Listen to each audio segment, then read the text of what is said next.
Hey, welcome back. So in this video, I'm going to be installing the router. I'm going to make my own router using this old mini PC from a couple of years ago. And basically, here's the plan. I'm just going to make my own router with firewalls. So if I have my Wi-Fi router home connected to my home PC, and it's connected to my Z83 mini PC, it's going to have two Ethernet connections, one here and one here. And this one is going to connect to a switch which will be connecting to my cluster network. To do that, I need to give access for this network to the internet, which is going to be using IP forwarding. And to give it access back, I'm just going to be using a proxy, specifically HaProxy. Now, in order for this cluster to be accessing the internet, but not my home network, I need to actually have a firewall rule here to block any access to my internal network. So let's begin, I guess. So I'll need a keyboard, I'll need a screen, and I'll need my device.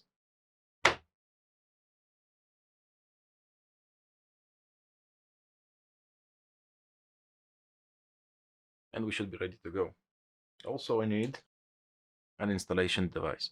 You can use Rufus to install anything you want. I'm using Ubuntu because I want the UI. So you can see a little bit at least.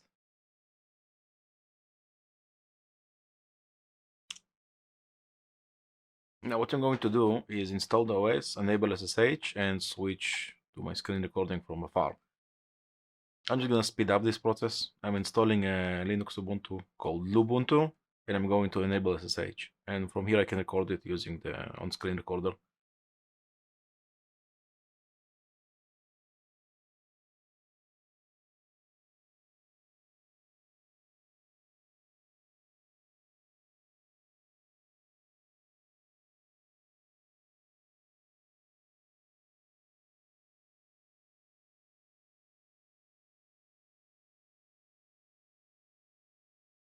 Cool. Now that's done. I'm going to restart the device, and I hope it will not explode.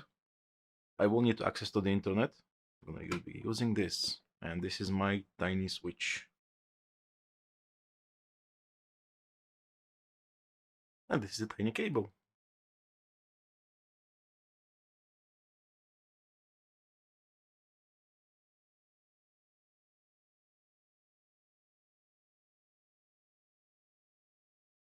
Now, I have a tutorial. I'll link it down below if you don't have SSH.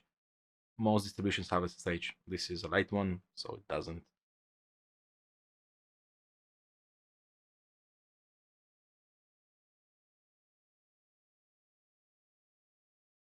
And let's hope it works so I can connect it on my proper PC. Now I'm leaving this here so I can access it. But generally speaking, it should be fine. I run it a couple of times. So I'll just switch to the terminal.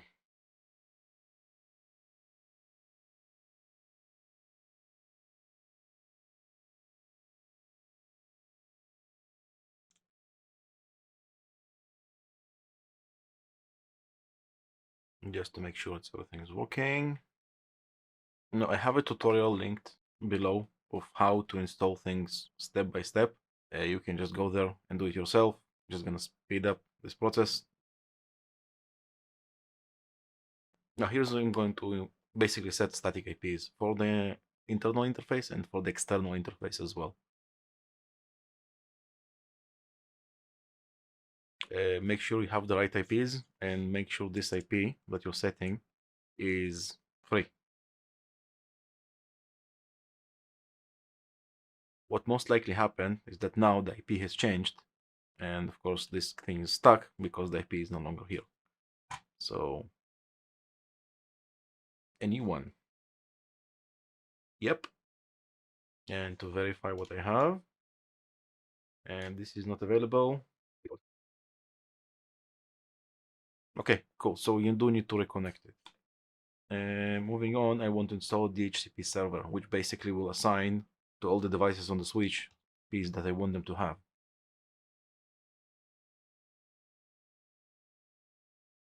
Now, after that, you need to configure it. I have a step-by-step guide, like I said, just follow it, okay?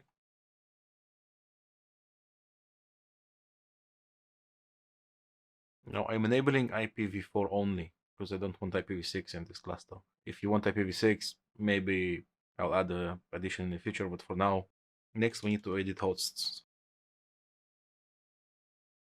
Next step is the MAC addresses.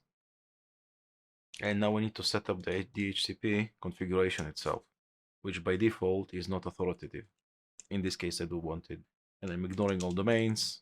This is just the router. That's correct. That's correct. This is not correct. I don't know if this is important. In all examples, it does show up. So I'm just going to assume it is. Now, for now, it's empty. Luckily, my computer has 2 connections.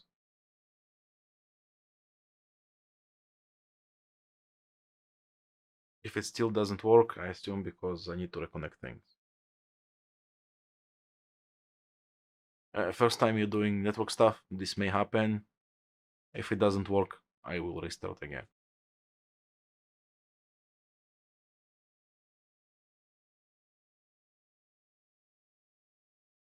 So one important thing to note is that you want to enable the second Ethernet connection. Once it's connected, you'll see that it did get the IP address. Cool. And now you can see to actually see this device. And that's step 1. The next step is to install the forwarding, rather configure instead of installing. That's about it. Apply, see the change, and now we need to edit the rules. Now, what you want to do, or rather have to do, is tell the firewall to forward all the traffic, and you need to put an external IP here. So basically, I'm letting the internal routing go through the external NIC. Now, while I'm here, I'm also going to add ICMP block. I don't want anybody to be able to ping my local network, and that should be done. Next step is to add the rules.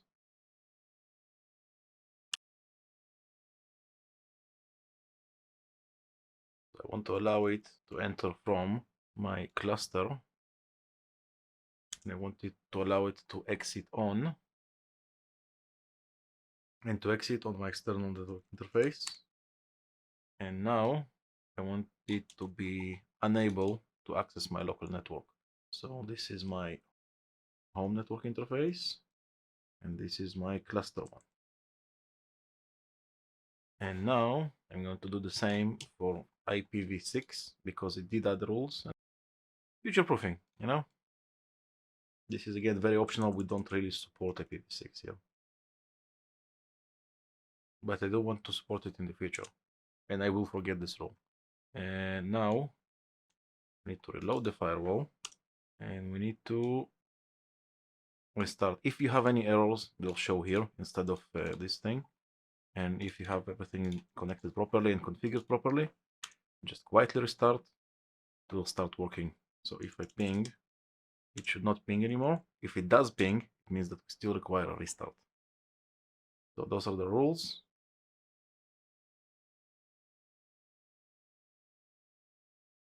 Now it's kind of silly because I've been connecting from this IP. What I should have done is actually ping from here, but, and that's a big but, I need to be disconnected from my local network.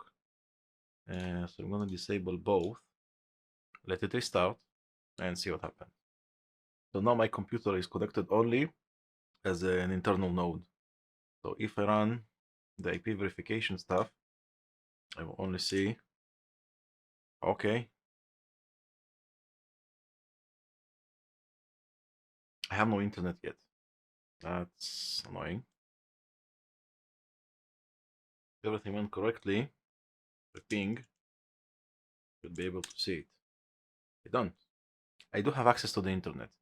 Now, for some reason, I don't have access to my DNS servers. And I'll be right back.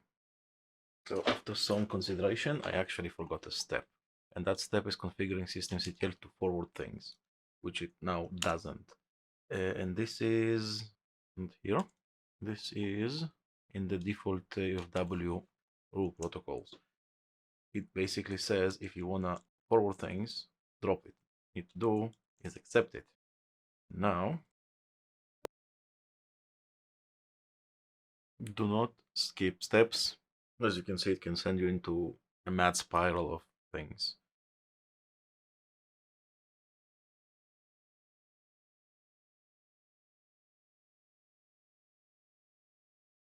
By the way, the reason I can connect to this IP is because this specific device is on both networks.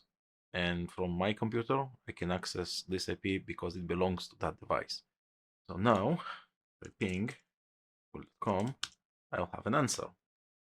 So to summarize, the issue I had is being able to ping IPs, but DNS not working. And that's due to not enabling access, and that was preventing the DNS to come in.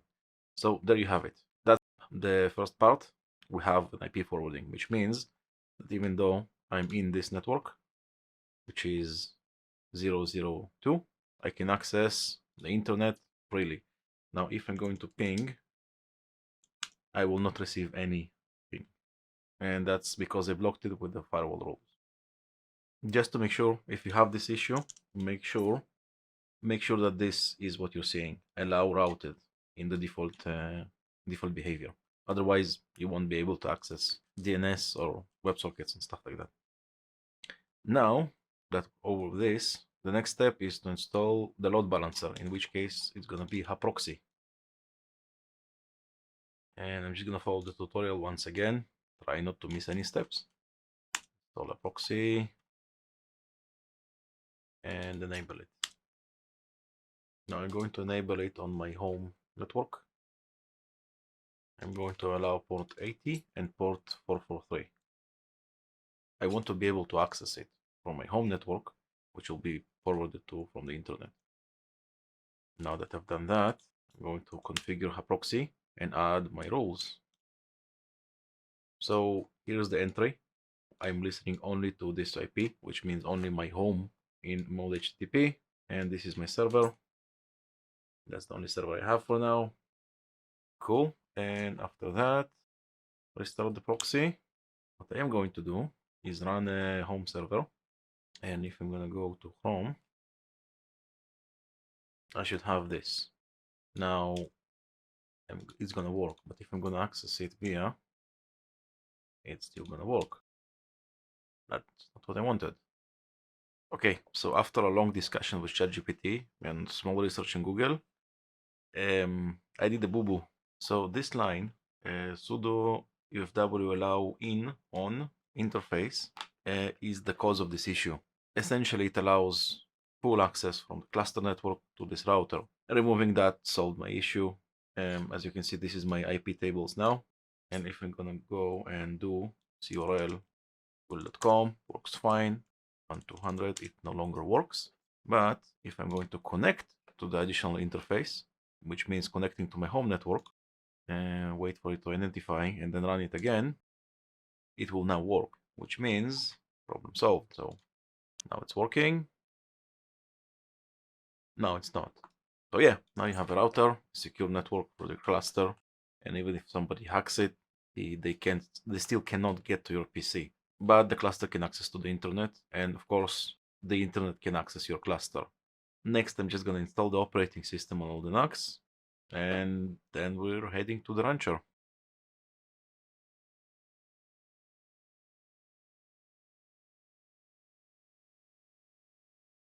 So installing is basically the same, only this time it's server, so it's less UI.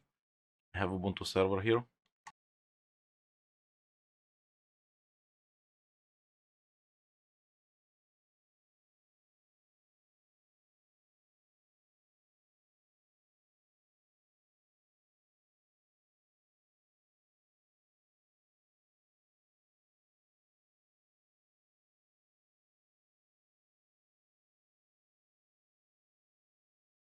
Now, if you have free space available, like I see here, don't worry.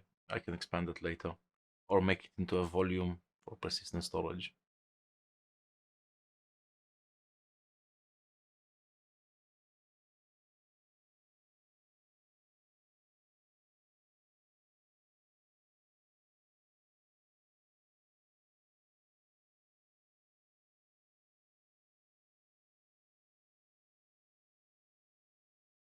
So it's done the installation. I'm just going to repeat the process on all the rest of the NUCs, as well as the ASUS PC. We're going to get the same treatment, and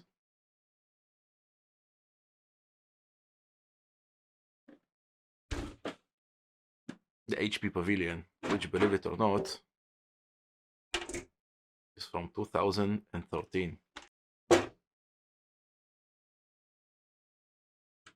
I'll see you in the next part when we're going to install Rancher and run the service, finally.